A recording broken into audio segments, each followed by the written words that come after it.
Yesus mengarahkan pandangannya untuk pergi ke Yerusalem. Bacaan diambil dari Injil Lukas 9 ayat 51 sampai dengan 56. Inilah Injil suci menurut Lukas. Dimuliakanlah Tuhan. Ketika hampir genap waktunya diangkat ke surga, Yesus mengarahkan pandangannya untuk pergi ke Yerusalem. Diutusnya beberapa utusan mendahului dia. Mereka itu pergi, lalu masuk ke sebuah desa orang Samaria untuk mempersiapkan segala sesuatu baginya. Tetapi orang-orang Samaria di situ tidak mau menerima dia karena perjalanannya menuju Yerusalem. Ketika dua muridnya, yaitu Yakobus dan Yohanes, melihat hal itu, mereka berkata, "Tuhan, bolehkah kami menurunkan api dari langit untuk membinasakan mereka?" Tetapi Yesus berpaling dan menegur mereka, "Kalian tidak tahu apa yang kalian inginkan. Anak manusia datang bukan untuk membinasakan orang, melainkan untuk menyelamatkannya." Lalu mereka pergi ke desa lain. Demikianlah sabda Tuhan. Terpujilah Kristus.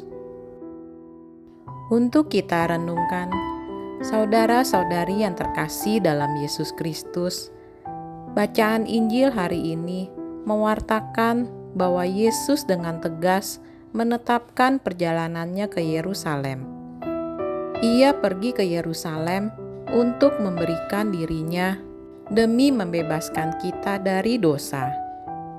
Sungguh, ia mendekati peperangannya di Yerusalem sebagai domba menuju pembantaian. Dengan cepat, kita belajar bahwa senjata perangnya adalah kerendahan hati.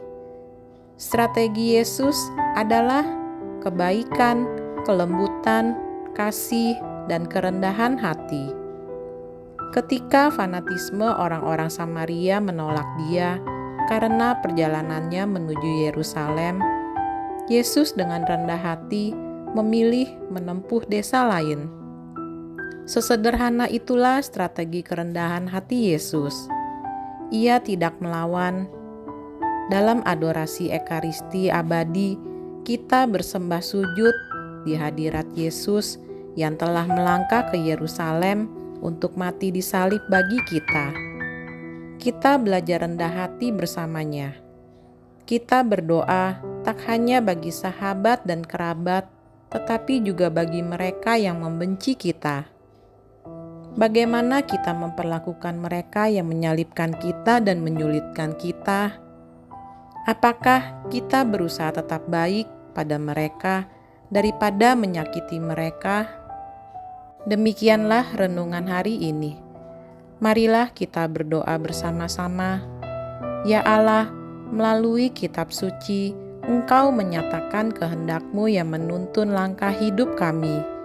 Jadikanlah kami pelaksana-pelaksana sabda-Mu, berkati semangat persaudaraan dan pertobatan kami.